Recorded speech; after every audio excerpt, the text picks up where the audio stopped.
श्री शिवलोती महाराज की जय। साथियों, इस वीडियो के माध्यम से आज हम आपको श्री शिवलोती महाराज जी के द्वारा बनवाए गए एक अन्य मंदिर के दर्शन करवाना चाहते हैं।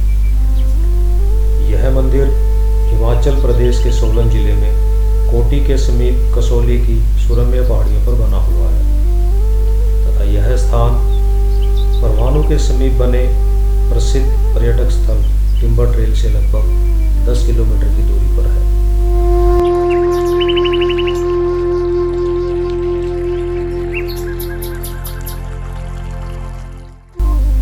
इस मंदिर को श्री गैल चूड़ेश्वर महादेव मंदिर के नाम से जाना जाता है।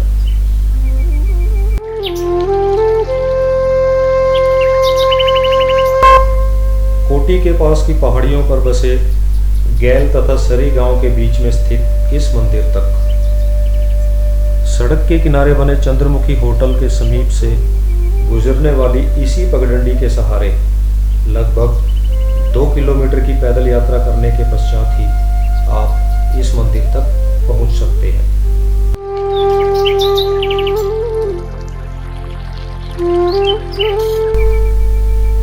जैसा कि हमने अपने पहले वीडियो में भी बताया था कि 8 अगस्त 1988 को पिंजौर स्थित शिवलोती मंदिर के नदी में बह जाने के पश्चात महाराज जी काफी समय तक अम्बोटा के प्राचीन शिव मंदिर में अपनी तप साधना में लीन रहे। वहां रहते हुए महाराज जी ने एक मंदिर का भी निर्माण करवाया। उससे संबंधित वीडियो का लिंक नीचे डिस्क्रिप्शन बॉक्स में दिया जा रहा है। महाराज जी की आध्यात्मिक शक्तियों का ऐसा आकर्षण था कि वहां रहने के कुछ समय पश्चात ही अम्बोटा में श्रद्धालु भक्तजनों की भीड़ बढ़ने लगी। कालांतर में परवाणु एक औद्योगिक क्षेत्र के रूप में विकसित होने लगा। दूर दराज के लोगों ने यहाँ अम्बोटा के आसपास भी अपने उद्योग स्थापित करने शुरू कर दिए, जिसकी वजह से मंदिर के आसपास काफी कोलाहल रहने लगा तथा मंदिर की शांति भंग होने लगी। महाराज जी को स्वभाव से ही एकांत स्थान पर रहकर तप साधना में लीन रहना अति प्रिय था। इसी वजह से वर्ष 1996 के आसपास अपनी आगे की तप साधना के लिए महाराज जी ने कसौली की इन्हीं पहाड़ियों का चुनाव किया। इस मंदिर के निर्माण से पहले यहाँ तक पहुँचने का मार्ग अत्यंत ही दुर्गम था। हालांकि यह मंदिर तक सड़क बन चुकी है, फिर भी गैल गांव होते हुए 2 किलोमीटर की पैदल यात्रा करके मंदिर तक आना अपने आप में एक रोमांचकारी अनुभव है। मंदिर के प्रांगण में पहुंचते ही आपको असीम शांति का आभास होता है। यहाँ का हरा भरा प्राकृतिक वातावरण रास्ते की सारी थकान को क्षण भर में मिटा देता है।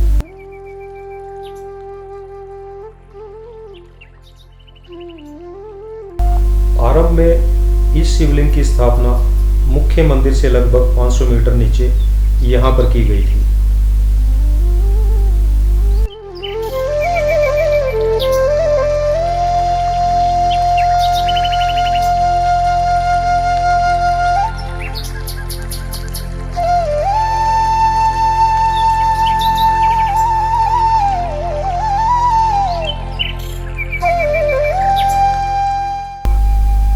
इस शिवलिंग से कुछ ही दूरी पर महाराज जी ने हनुमान जी की एक पंचमुखी मूर्ति का भी निर्माण करवाया था।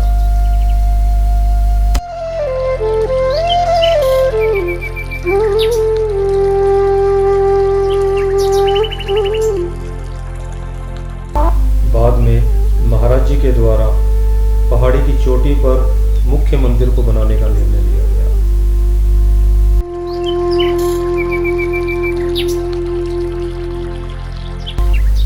आज भी पुजारी के द्वारा सर्वप्रथम यहाँ स्थापित इस शिवलिंग और हनुमान मंदिर में पूजा अर्चना के बाद ही मुख्य मंदिर में पूजा शुरू की जाती है। इतनी ऊंचाई पर भगवान भोलेनाथ की ऐसी भव्य एवं विशाल मूर्ति आपने शायद ही पहले कभी देखी होगी। पैदल चलकर मंदिर तक पहुंचने वाले श्रद्धालु भक्तों के लिए इस मूर्ति का दर्शन करना अत्यंत ही रोमांचकारी होता है। में आने वाले भक्तों के लिए यह बहुत ही हैरानी का विषय है कि उस समय में किसी भी प्रकार की यातायात सुविधा उपलब्ध ना होने के बावजूद इतने भव्य मंदिर का निर्माण कैसे किया गया होगा। यहाँ इस बात का उल्लेख करना आवश्यक है कि महाराज जी के आशीर्वाद से मंदिर निर्माण में उपयोग किया गया सारा सामान उनके भक्तों के द्वारा पैदल मार्ग के जरिए ही अपने कंधों पर ढोकर यहाँ तक पहुँचाया गया था।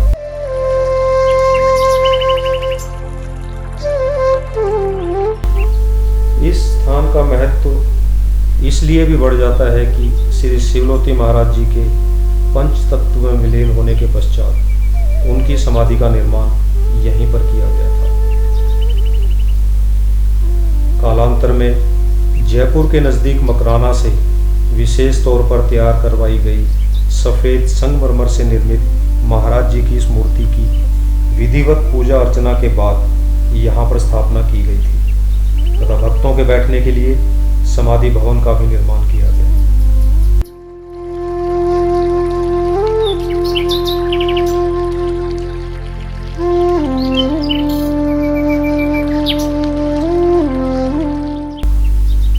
मंदिर के पीछे की ओर इस वृक्ष के नीचे स्थापित पत्थर का यह शिवलिंग अपने आप में अनूठा है। इस पत्थर के ऊपर प्राकृतिक रूप से बने ओम एवं त्रिपुंड को साक्षात देखा जा सकता है। चार धाम की यात्रा के दौरान रुद्रप्रयाग में गंगा जी से निकला पत्थर का यह शिवलिंग महाराज जी को बहुत ही पसंद आया था। इसी वजह से महाराज जी ने उसे यहाँ पर लाकर स्थापित किया।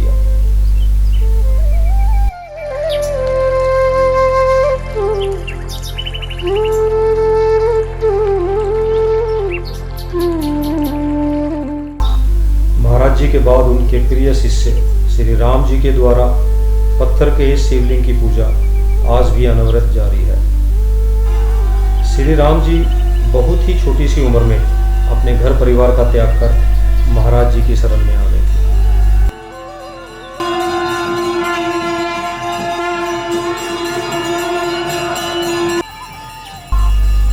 महाराज जी के बनाए नियमों की पालना करते हुए श्री राम जी के द्वारा इस मंदिर में त्रिकाल पूजा एवं रख रखाव की जिम्मेदारी को बखूबी निभाया जा रहा है। मंदिर की छत के ऊपर बना हुआ शिवलिंग का यह प्रतीक मंदिर की शोभा को और भी बढ़ा देता है।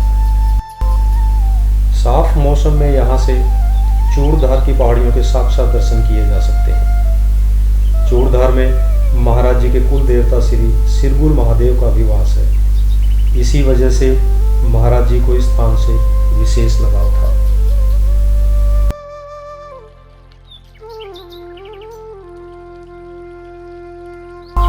वैसे तो महाराज जी एक परम शिव भक्त थे, लेकिन वह अन्य देवी देवताओं को भी आदर सम्मान किया करते थे। अपनी तप साधना के दौरान उन्हें उनके दर्शन भी हुए थे। उन्हीं देवी देवताओं की मूर्तियों का निर्माण महाराज जी ने मंदिर प्रांगण में करवाया था।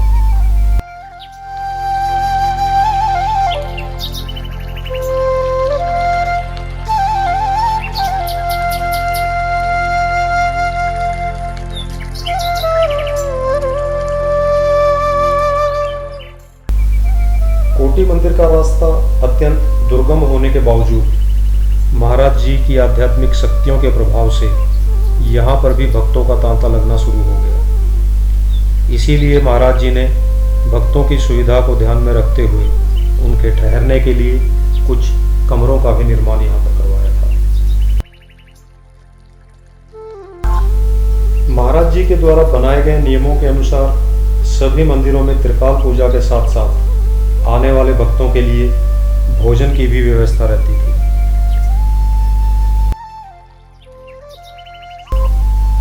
कोटी मंदिर में स्थित इस लंगर की सेवाएं आज भी अनवरत जारी हैं।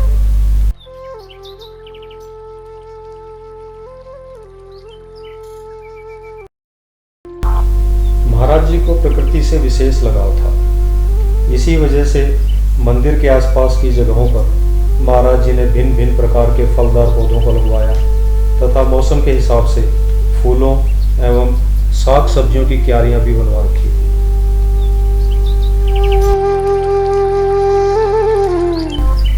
श्री शिवलोती महाराज जी इस कमरे में अपनी प्रातःकालीन एवं संध्या पूजन के लिए बैठा करते थे।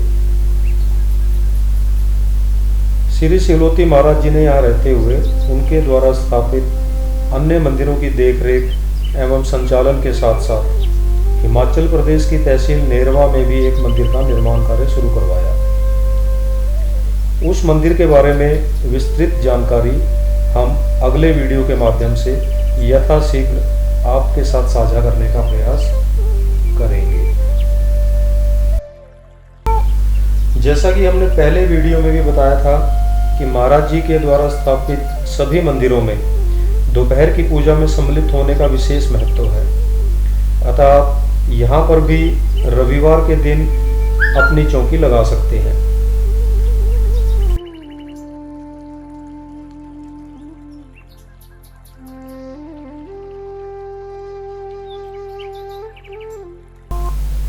इस वीडियो में इस्तेमाल किए गए ड्रोन शॉट्स के लिए हम अपने मित्र श्री सुनील सैनी जी का विशेष आभार प्रकट करते हैं।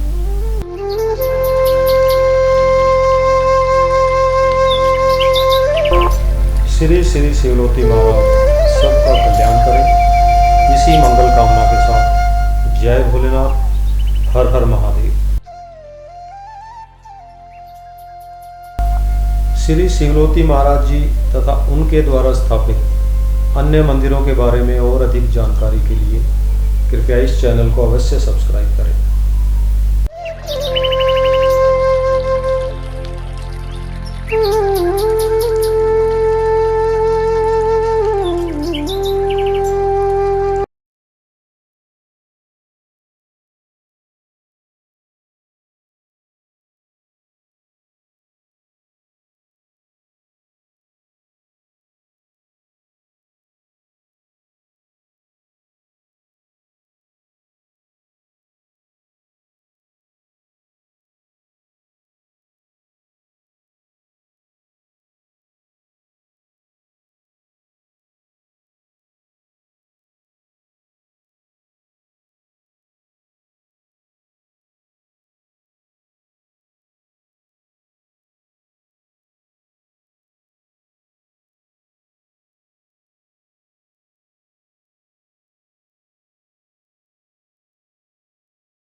श्री श्री शिवलोती महाराज सबका कल्याण करें, इसी मंगल कामना के साथ जय भोलेनाथ, हर हर महादेव।